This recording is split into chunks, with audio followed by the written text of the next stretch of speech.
This is Reflections, a program sponsored by Paducah Cooperative Ministry, where together we do God's work with human hands.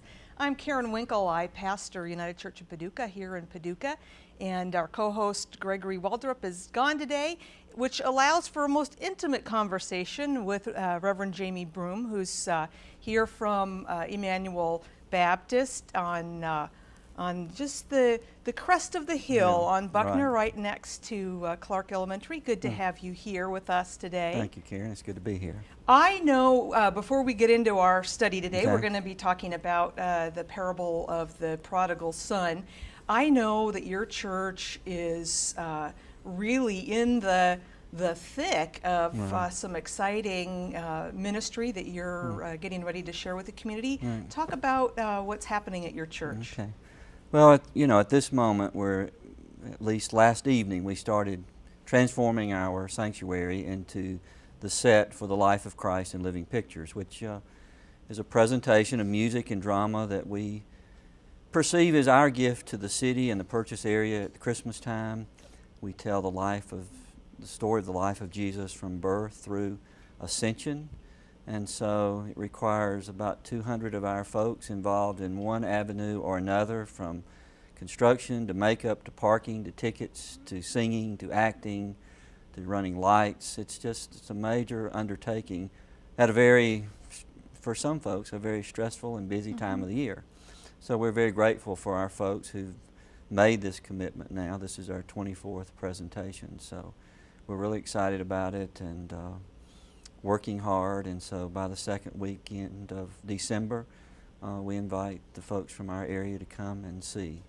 Tickets are free. All they have to do is call the church office. There was a registration form in the newspaper this past weekend. They can look on our website. So anyway, tickets are free. They can get them in their hands through any of those avenues. And I know there's a race for them almost. That was what I heard the first year I was here. You better get them. So yeah. And what's the number at the church office for anybody that would want to? 443-5306 is our office phone, and they'll take a request over the phone. So marvelous. Well, thank you for that significant gift that you give to the community. It's exciting on all different levels. Of course, the story itself is exciting, but just to see what church folk are able to do when they are united in spirit and led by God. And I think that's one of the more mysterious aspects of doing this presentation each year. It brings us all together, it unifies us, and then we're amazed at what God is able to do with the gifts we offer Him. So it's an encouraging time for us, as we hope it's an encouraging time for believers in our community. So. Oh, marvelous. Well, we're going to be talking today about scripture that is very, very familiar to our viewers. Even folks that aren't studiers of the Bible know this story. It's such a familiar one. It's really the third in a series of parables about things that are lost, or lost sheep, and then lost coins, and the writer of Luke's gospel points us then to the what is very important, which is people who are lost. I'll be reading the text for today, the parable for today, and I'm reading from the New Revised Standard Version, and if you've brought another version, that's just as well, because that kind of enriches the conversation. But we'll be diving into this. So this is the parable of the prodigal and his brother is the title in my Bible. Then Jesus said, "There was a man who had 2 sons. The younger of them said to his father, 'Father, give me the share of the property that will belong to me.' So he divided his property between them. A few days later, the younger son gathered all that he had and traveled to a distant country, and there he squandered his property in dissolute living. When he had spent everything, a severe famine took place throughout the country, and he began to be in need. So he went and hired himself out to one of the citizens of that country, who sent him to his fields to feed the pigs.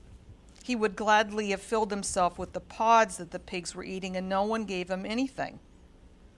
But when he came to himself, he said, "How many of my father's hired hands have bread enough and to spare, and here I am dying of hunger?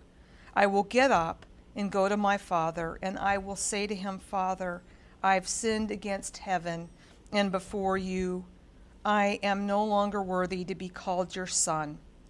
Treat me like one of the hired hands.' So he went off and went to his father.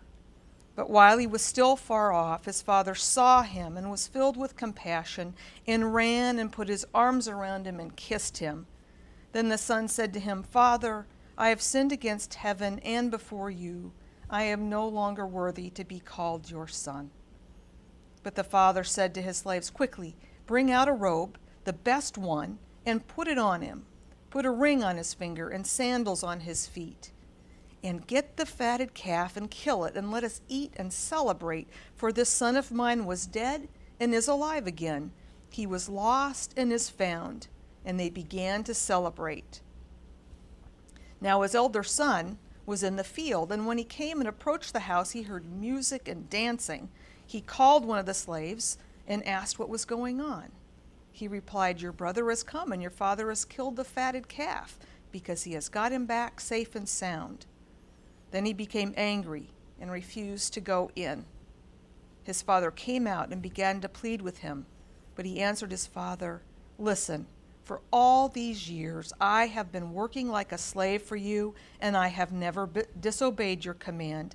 And yet you have never given me even a young goat, so that I might celebrate with my friends. But then this son of yours came back, who has devoured your property with prostitutes. You killed the fatted calf for him.' Then the father said to him, 'Son, you are always with me, and all that is mine is yours. But we had to celebrate and rejoice, because this brother of yours was dead and has come to life. He was lost and has been found.'" This is the word of God for us, the people Right. of God. Thanks be to God. Thanks be to God. What a story this is. I don't think we can enter into it and not identify in some way Right. with this story. story. What stands out for you? Well, I think that, I always think this story particularly needs to come with a clarifying statement. This story is going to upset you. I often tell the folks where I serve, I never preach a sermon on this text that someone doesn't leave angry. Because the story runs so deep and hooks some things so deeply in us, whether we see ourselves as the prodigal, or sometimes in the church we probably reflect more the elder brother. And so if you've been the elder brother, there's something unfair about this whole story. And I know, having been the elder brother, how that feels. I always sort of joking say, when I graduated from high school, my parents gave me a Ford Pinto for my graduation present. When my brother, 2.5 years younger than I did, graduated from high school, he got a Camaro Z28. So I sense some of this anger this older brother has about how this story unfolds. And so I think if you listen carefully sometimes, there's things about this story, and it's, after all, it's not about either the boy that goes away, far away, or the boy that stays home. It's about this father. And from our religious perspective, it's about this scandal of grace. Exactly. And so it's I think you have to be careful when you read this story. Mm-hmm. As you said, there are 3 stories in this chapter: the lost sheep, the lost coin. And as I often look at that, it's easy, to go find a lost lamb. You just get up and go look for it till you find it. If you've lost a coin in your house, you just sweep it till you find it in its hidden corner. But when it comes to families, it's a lot more difficult to recover 2 lost boys than a sheep or a coin. So in some ways the stories, I think, lend themselves, leading us to this story. And I would call it either the story of the two lost boys or the story of the loving father, one of the two. So yeah, I think we forget how with the younger son has such a dramatic way that he reveals how lost he is, that the older son, the way in which he is lost is a little bit more subtle. Right, he's the respectable boy. He's the obedient boy. Exactly. He's there trying to please his father every day in some way. Where his younger brother says, in effect, when he asks for his inheritance, Daddy, I wish you were dead and I could go on living my life with your money, doing my thing. But well, you talked about how you related even at an early age, and in my family it was even earlier than that. There was a little children's book that was this story only told about a family of bears, and I think my brother was 5, and he identified with the little bear, and I identified with the older bear, and I even then I just really understood how unfair things were, and how good I was and how not good he was. And I think you're right, though, that folks in the church can identify maybe a little bit more with the brother who did everything as he should, and of course then it would be upsetting to hear a message that challenges some of that. Well, one of the things that that I'm sure poses a challenge for you as a preacher, because you've been at this quite a bit longer than I have, is how to find something new in a story that is so familiar. What are the or maybe to keep us focused on what is the deepest here. Right. Where for you is the surprise or the best find in this? That's hard to say. I mean, as you know, I've been preaching regularly since 1978. And so this is a text I keep coming back to again and again. Somehow I believe, or it seems to me, that the whole gospel message is wrapped up in this story.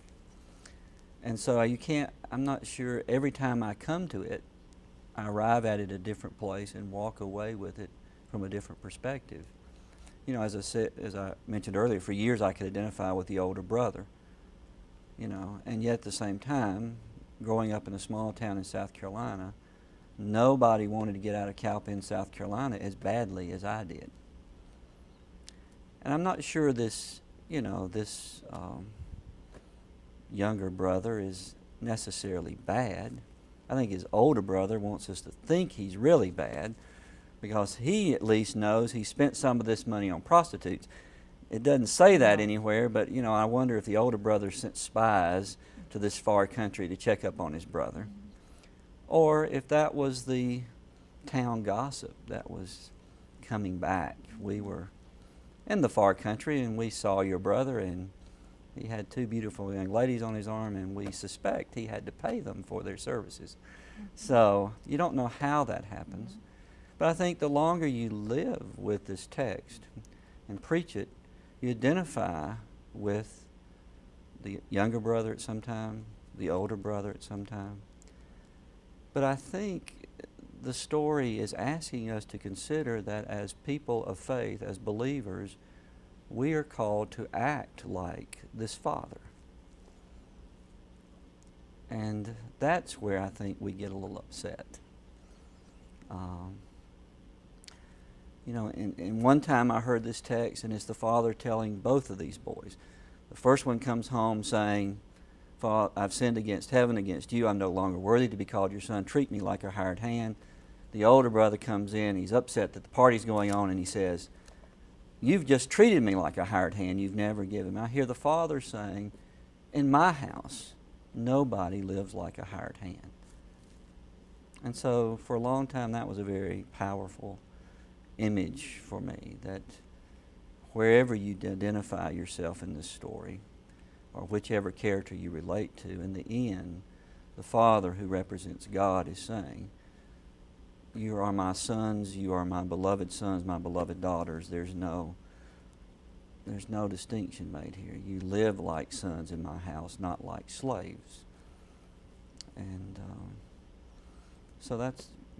over the years, as you pick this text up and work with it, it seems to be inexhaustible sometimes with meaning. It's so profoundly rich. It's also, I think, a little scandalous. And in these three parables of addressing, God's nature in seeking what is lost, each of the images in the parable that would represent what God is like, none of those images really are flattering in light of the culture of the time. To say that God is like the shepherd who seeks out the one sheep that's lost. A shepherd was not, the Donald Trump of the day, not Right. Not a socially acceptable individual.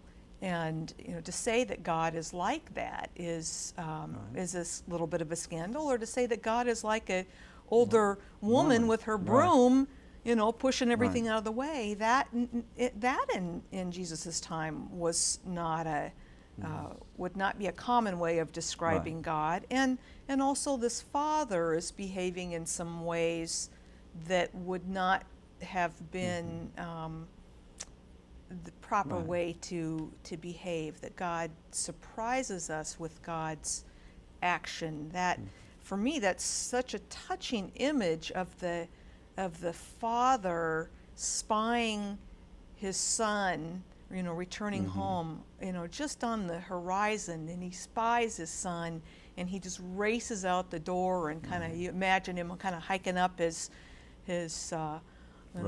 robe a little bit so that he can move faster. That's so deeply moving, and yet that had to have sounded so profoundly scandalous in Jesus' time. Yeah, the father's not interested in protecting his honor, which, in relationship to my son, sometimes I felt my honor as a father had to be defended. It's the vulnerability that the father shows here, as you say, pulling up his robe, running toward a son that had basically said, Dad, I want to live my life without you, and had enjoyed himself and squandered it. And I think sometimes when we have the image, that is a powerful imagery. The father running, embracing, kissing the son, stopping him from his rehearsed speech that he's practiced all the way home. But, he is embracing a son that smells like a pigsty, who's barefoot, who has no shoes. The family ring is gone. And he can't ignore that. He can't ignore the very physical son he's embracing, and yet he chooses to say, my son who was dead is alive, who's lost is found, and let's have a party. And I wonder who came to the party. And I wonder how uncomfortable the son was at that party. Did he, was he engaged in the singing and the dancing, or was he trying to hide throughout the party? How did the father's welcome translate into this party? So there's just so many things that you think about with this story. And the father is not concerned. I mean, surely he knows these neighbors have been talking about his boy in the far country who squandered everything. And maybe the rumor has filtered back that, his boy's taking care of pigs. And how low can a Jewish boy go to be tending pigs? He's not afraid of the rumor, the gossip, the scandal of welcoming his son back into a community where people surely were not as gracious as he was. As you're talking about that, I'm thinking in an age that has been influenced by the recovery movement. This is an interesting story, in terms of, we talk about boundaries and, allowing people to, make their choices and respect that. Do you see anything in the story that's related to that? Well, I think, anyone who's familiar with that process, the fact that in the story that says one day he came to his senses. He had fallen about as far as he could go. He had hit bottom, if you will. And the only choice in his mind is to accept a secondary status as a slave and go home and live like a servant. He doesn't anticipate, I don't think, restoration of that relationship. And I think probably with the older brother, we find those same, it's very difficult sometimes to forgive, to embrace reconciliation, and then to see restoration of relationships. So some of those dynamics, I think, are surely woven into this story, which I think makes it even more uncomfortable for us, because we see what we're unwilling to do sometimes when we stigmatize the prodigal, the black sheep of our family. How do we deal with that? Talk a little bit about how you might help regular church-going folk to embrace the older brother in themselves, because that's a very delicate thing to do. I would think. I mean, and you said at the beginning of this exploration that you can pretty much count on making people angry. That could be a way to really inflame a whole bunch of folks. I think that's where we get angry. Lots of folks who sit in the pews on Sunday look at the world and they want to make a distinction between themselves, who are trying to live generous, gracious, faithful lives, keeping the 10 Commandments, acknowledging the teachings of Jesus, and they see here as a person who, and the younger brother, who kind of throws these things to the wind, and yet when he comes home, there's this celebration, party. Well, what about those of us who've been here week in and week out, year in and year out, all of our lives, striving to do the right thing? So that's a little offensive. But I think the other offensive thing in this story is, it's interesting that the way the father says this, my son was dead, but now he's alive. He was lost, but now he's found. I think you would think that in our way of understanding things, he would reverse that saying. He was lost and now he's found. He's dead and now he's alive. Because to us, death is the worst thing. In this story, being lost is the most treacherous place to be. And it seems to say you can be lost in the far country and you can be lost in the sanctuary of the church because you have not learned about this father. And the older son didn't know his father any better than the younger son. And yet, the thing about this story, I think, that gives both of us some hope is the father goes to both. He runs to meet the younger brother, welcoming home, smelling like a pigsty, and he goes out to meet the angry older brother. He leaves the party, he leaves his guest, he goes out and tries to plead with him to come in and join the celebration. And I think all three of these parables end in celebrations. We label them negatively. the lost sheep, the lost coin, the lost boys. They all conclude with celebrations of joy. So you can either come into the party or you can stay out, but there's going to be a party. Yeah. So you can be with the Father or you can choose to And reject what the good Father. news that is. Mhm. What good news that is, but the Father doesn't force. He's not Right. controlling, and he kind of No. leaves it open. Right. Really, to both sons, whether they want to be Yeah. part of that or not, because the son who returned home could easily have said, I can't handle that. Right. I'm going to go hide in the shed a little bit, Right.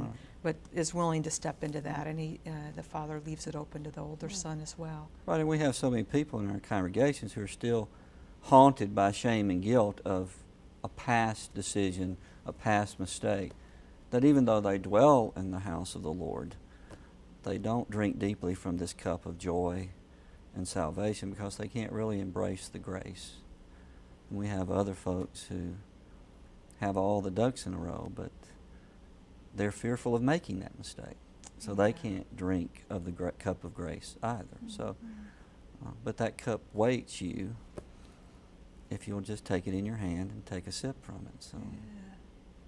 Oh, beautiful. Well, you've in your sharing of your understanding of the story, you've just brought us such good news. Well, Yeah. a Yeah. good I want to story. come to the party right. with you. I don't want to miss the party. Yeah, no. I know, but I can tell that you know quite a bit about that party, and maybe a little bit too about not quite being in on Right. it. Yeah, because Right. the party doesn't make sense if you haven't been at the party. Mhm. So, Yeah. well, I just thank you so much for sharing your gift with us today, Well, and thanks. it's good to have you with us again, and blessings upon your Okay. church family as you offer your gift to the community in December.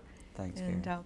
thank you for being with us today at Reflections, and however you can, wherever you can with Paducah Cooperative Ministry, let us do God's work together with human hands. Shalom.